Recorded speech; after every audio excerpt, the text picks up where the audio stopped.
خطبہ جمعہ ہو رہا تھا تو جناب علی المرتضیٰ نے جمعہ روک کے فرمایا بتاؤ بھائی مسلمانوں سب سے بہادر کون ہے؟ لوگوں نے کہا حضور آپ ہی سب سے بہادر ہے، زمانہ جانتا ہے۔ تو جناب علی رو پڑے، فرمانے لگے نہیں میں تمہیں بتاتا ہوں بہادر کون ہے۔ جناب کون ہے؟ فرمانے لگے ایک دن ایسا بھی آیا کہ مکے کے سارے سردار کٹھے ہو کے محبوب پاک پہ حملہ کرنے لگے، حضور کو گرا لیا۔ میٹھا ہی کھانا صرف سنت نہیں، پتھر کھانا بھی سنت ہے، صرف حلوہ کھانا سنت نہیں، پتھر کھانا بھی اس سنت کو بھی ادا کرنا۔ کہتے ہیں تھوڑے سے میٹھے چاول بھی کھا لو، کھانے کے ساتھ سنت ہے۔ میں نے کہا بھائی کبھی کبھی پتھر کھانا بھی سنت ہے، اس پر بھی توجہ کریں، اس کا بھی تھوڑا خیال فرمائیں۔ کہتے ہیں حضرت علی کفار مکہ نے نبی پاک صلی اللہ علیہ وسلم کو گرا لیا اور معاذ اللہ تشدد کرنے لگے۔ فرماتے ہیں کوئی زور زور سے پکار رہا تھا، میرے کانوں میں آواز آئی جب میں گھر میں تھا، کوئی زور زور سے پکار رہا تھا، اور وہ کیا کہہ رہا تھا؟ کوئی ابو بکر کو خبر کرو، کوئی صدیق اکبر کو بتاؤ کہ قریش مکہ محبوب علیہ السلام کو تکلیف دے رہے ہیں، بتاؤ۔ حضرت علی کہتے ہیں جب تک میں باہر نکلا تو میں نے ابو بکر کو دوڑتے ہوئے دیکھا، صدیق اکبر کے پیروں میں جوتا کوئی نہیں، سر پہ ٹوپی کوئی نہیں، تینوں لب دیاں آپ گواچے، سانو اپنی خبر نہیں کوئی۔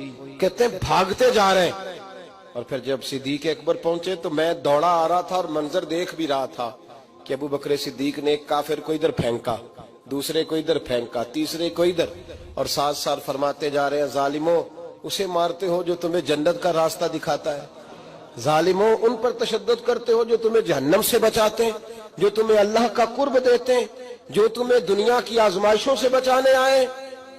کہتے ہیں جب جناب صدیق اکبر نے دیکھا کہ پیچھے نہیں ہٹ رہے، بڑا مشکل کام نہیں کسی کے حصے کی مار کھانا، دین کا نام لے کے اپنا قد اونچا کرنا بڑا آسان ہے، لیکن 4 اینٹیں اٹھا کے کسی مسجد میں لگانی پڑ جائیں تو لوگوں کی شان میں کمی آتی ہے معاذ اللہ۔ جناب ابو بکر صدیق رضی اللہ تعالیٰ عنہ حضور کے اوپر لیٹ گئے، اور مولا علی فرماتے ہیں نبی پاک کے حصے کی ساری مار ابو بکر صدیق نے کھائی، اور اتنی مار کھائی کہ بے ہوش ہو گئے۔ ان کے قبیلے کے لوگ آئے، اٹھایا، اور قبیلے کے ایک شخص نے کہا قریش مکہ یاد رکھنا اگر ابو بکر کو کچھ ہوا تو تمہیں بدلہ دینا پڑے گا۔ لے گئے۔ ان کی اماں کہتی ہیں ساری رات میں اپنے بیٹے کے زخم دھوتی رہی اور میں روتی رہی، ساری رات میں پٹیاں کرتی رہی اور میں پریشان رہی۔ برادری ساری کٹھی تھی کہ ابو بکر کو ہوش آئے اور وہ بتائیں کون کون شامل تھا تو ہم بدلے کی کوشش کریں۔ والدہ کہتی ہیں میرے دل میں خیال تھا کہ ابو بکر تو جب بھی اٹھے گا پہلا نام محمد عربی کا لے گا صلی اللہ علیہ وسلم، تو یہ تو ناراض ہو جائیں گے۔ کہتی خیال تھا کہ تھوڑی دیر کے لیے اپنے محبوب کا نام کبھی معاذ اللہ نہ لیں، برادری کٹھی ہے، میرے دل میں خیال تھا، لیکن کہتے ہیں وہی ہوا۔ حضرت سیدنا ابو بکر صدیق کی آنکھ کھلی، کہا حضور کا پتہ بتاؤ۔ اماں کہتی ہیں میں نے کان میں کہا ابو بکر ذرا ٹھہر جا، برادری ساری کٹھی ہے، تو حضور کا نام لے گا تو چلے جائیں گے۔ تو کہتے ہیں ابو بکر اٹھ کے بیٹھ گئے، کہنے لگے جس نے بیٹھنا ہے بیٹھے، جس نے جانا ہے جائے، مجھے برادری کی ضرورت نہیں، مدینے والے محبوب کی ضرورت ہے۔